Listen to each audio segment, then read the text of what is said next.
Olá! A Central do Brasil completa um mês hoje, por isso trazemos um material especial sobre a construção do nosso programa, que nasceu do compromisso com a defesa da vida e das condições para a sobrevivência do povo brasileiro. E conforme avançam as investigações sobre a propagação de notícias falsas, fica ainda mais perceptível a necessidade de iniciativas democráticas e populares na comunicação. Sobre as recentes comprovações do envolvimento de grupos bolsonaristas na divulgação de notícias falsas e o uso das redes sociais, falamos com o cientista político e coordenador do Manchetômetro, João Férez, na entrevista central. E confira ainda no programa uma avaliação sobre a dificuldade da classe trabalhadora em obter renda para a sobrevivência durante a pandemia. A Central do Brasil começa agora.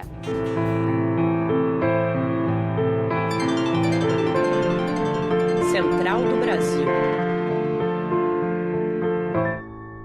Chegamos aos 75 mil mortos por coronavírus sem um ministro para a saúde. Com isso, a palavra de ordem fora Bolsonaro já alcança a adesão da maior parte da sociedade. Uma das signatárias do pedido popular de impeachment protocolado nesta semana, a atriz Lucélia Santos, aponta as motivações para se colocar contra o presidente Bolsonaro. É hora do embarque imediato. Embarque imediato. Eu nunca apoiei, nem nunca apoiaria Bolsonaro. Na medida em que o Bolsonaro ganhou, nós já devíamos esperar por todos os desmandos e por todas as coisas que ele vem fazendo. Trata-se de um fascista. Só que o que ninguém imaginava era a chegada do Covid-19.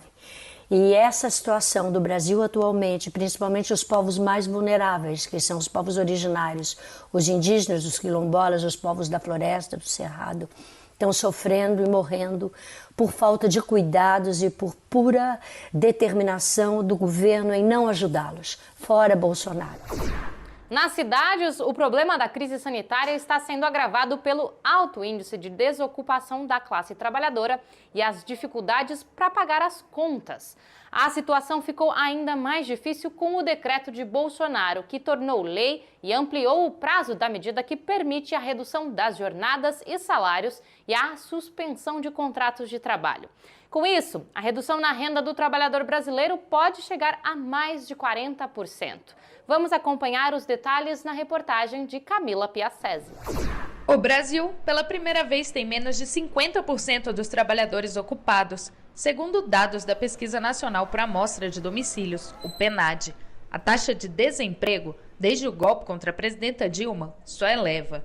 E nessa terça-feira, o presidente da República, Jair Bolsonaro, publicou o decreto que prevê a redução da jornada de trabalho e salário em até 70% e a suspensão de contrato por mais 30 dias. Sabrina Souza perdeu o emprego recentemente e está com dificuldades em arrumar outro. Eu fiquei desempregada recentemente, eu trabalhava numa pastelaria e eles tiveram que demitir metade das pessoas. E eu vim aqui hoje tentar arrumar um emprego, trouxe meu currículo, mas não está tendo vaga e por enquanto é isso.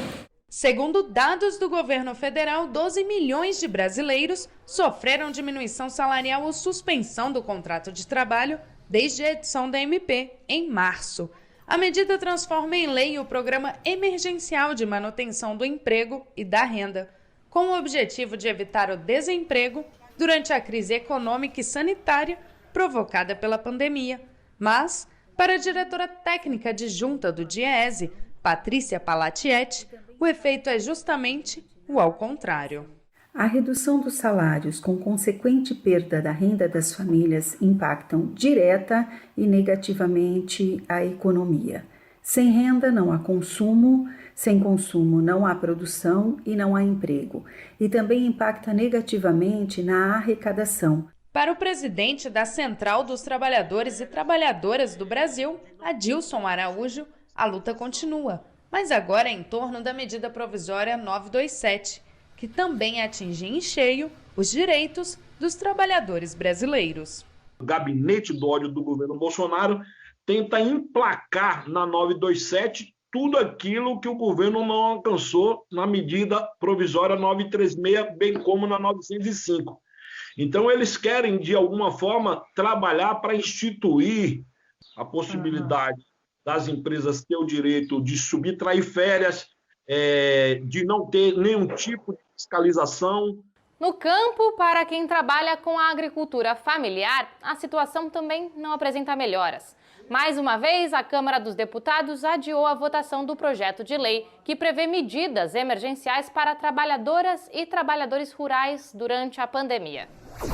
A próxima parada é a cultural. No dia em que completamos um mês de lançamento, trazemos uma recomendação musical e bem brasileira. Quem indica é o professor Caetano de Carli. Parada Cultural. Bom, a dica cultural de hoje está vindo aqui de Pernambuco e, como não podia deixar de ser, nesse São João, Santo Antônio, São Pedro, toda a festa junina, a gente passou em casa, né, no isolamento, vendo uma live ou outra, falando com o povo no celular, mas ficou aquele gostinho de quero mais, né? Então a gente sentiu falta aí de dançar um forrozinho, de encontrar o pessoal, de soltar uns fogos, né, de ficar ali ao redor daquela fogueira. E aí esse gostinho de quero mais, ele permanece. Então, pensando nisso, é que a gente dá uma recomendação para todo mundo, que é um disco de uma banda daqui de Pernambuco chamada Fim de Feira. E o nome desse disco é A Revolução dos Pebas. É um forrozinho bem bom, que mistura poesia também, muita mística, e eu acho que vocês vão gostar. A cultura do povo brasileiro é um dos temas que fazemos questão de trazer aqui na rede de comunicação dos movimentos populares. Você aí na sua casa está gostando dos nossos conteúdos? Vamos com o repórter Afonso Bezerra pelos trilhos do Brasil para saber como está a recepção da Central do Brasil. Trilhos do Brasil. Um mês em que o Brasil passa por esta central, uma estação em que o povo brasileiro se reconhece. Inspirados na rede da legalidade na década de 60, nascemos com a missão de defender a democracia, denunciar o fascismo do governo Bolsonaro e dar voz às lutas populares. O nosso conteúdo é guiado pela luta de uma ampla força política, unindo movimentos da Frente Brasil Popular e Frente Povo Sem Medo. Aqui viajam histórias sobre índios, negros, mulheres, trabalhadores, tudo isso por meio de uma ampla rede de rádio, TV e internet, espalhada em todos os recantos do país. Uma diversidade que chamou a atenção da estudante Jéssica Pereira. Eu acredito que o Programa Central do Brasil é uma grande vitória para os movimentos populares, para os movimentos sociais do campo e da cidade, para todas as forças progressistas que lutam pela democratização dos meios de comunicação. Esse caráter crítico e popular do programa é o que o professor Helder de Figueiredo busca nos meios de comunicação. Me preocupa muito o fato que no Brasil a mídia comercial é monopólio de algumas poucas famílias. São empresas familiares que defendem os interesses da elite brasileira e não tem vergonha de omitir, mentir e distorcer a realidade. Importante a gente dar valor a iniciativas como o Programa Central do Brasil. A nossa pauta é o povo. Por isso, brecamos junto com os entregadores de aplicativo.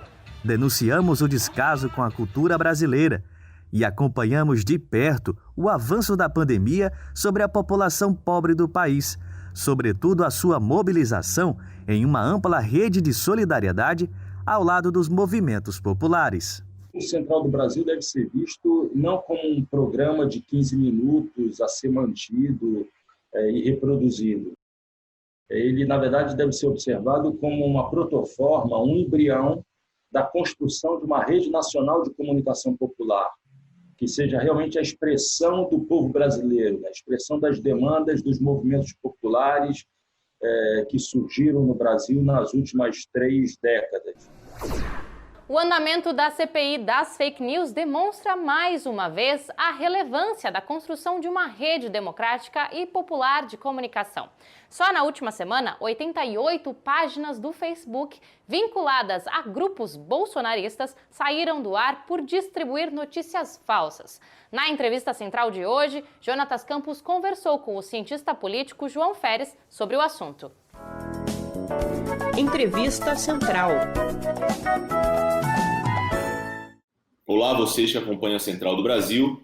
O nosso entrevistado de hoje é João Feres Júnior, cientista político e coordenador do Manchetômetro, um site de análise da cobertura da grande mídia sobre temas como economia e política. Olá, professor, e já lhe faço uma primeira pergunta.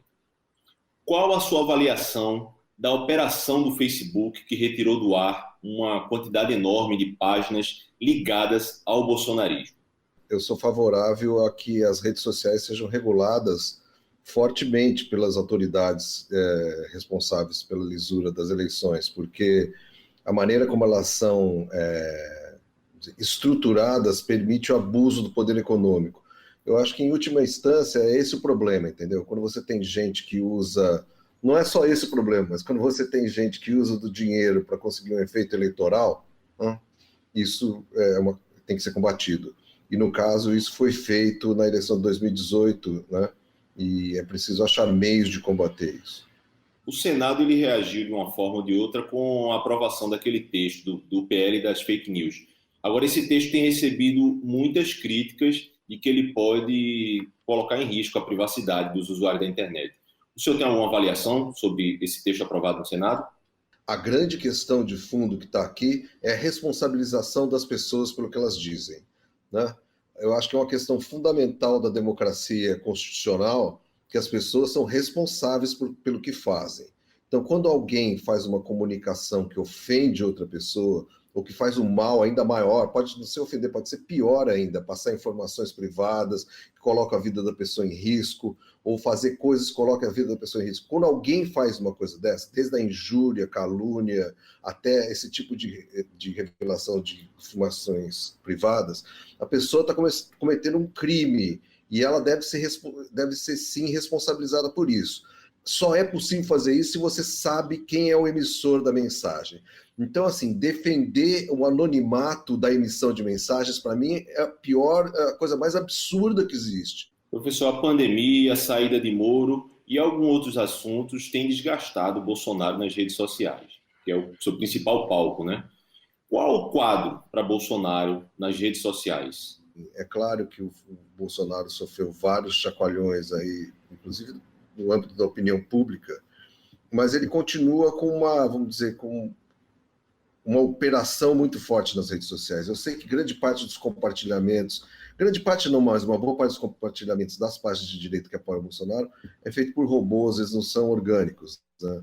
Mas mesmo assim eles têm uma presença muito forte. Professor, você fala então que, de uma forma ou de outra, a base bolsonarista acaba se mantendo nas redes sociais. E eu lhe pergunto, existem novos eleitores bolsonaristas, digamos, entrando em suas redes? As últimas pesquisas de opinião que eu tenho visto apontam para um certo realinhamento eleitoral, como se chama na literatura especializada. Ou seja, que o Bolsonaro, de fato, como a gente disse aqui, perdeu apoiadores, mas ao mesmo tempo ganhou também. Então, eu acho que você vê o Sul e o Sudeste que votaram em peso no Bolsonaro, hoje em dia eles estão embaixo do nível de apoio, né, quando você vê a porcentagem de apoio.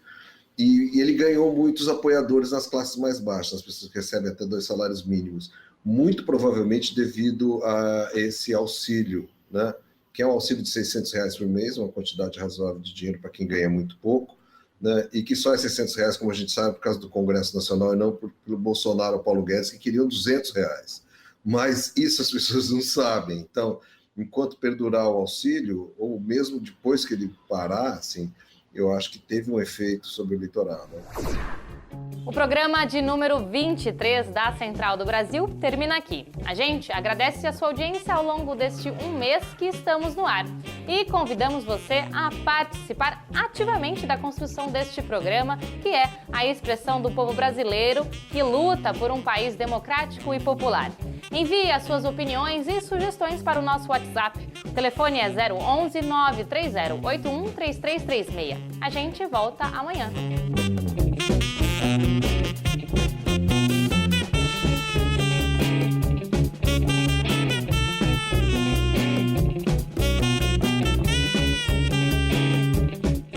Central do Brasil, a rede de comunicação dos movimentos populares.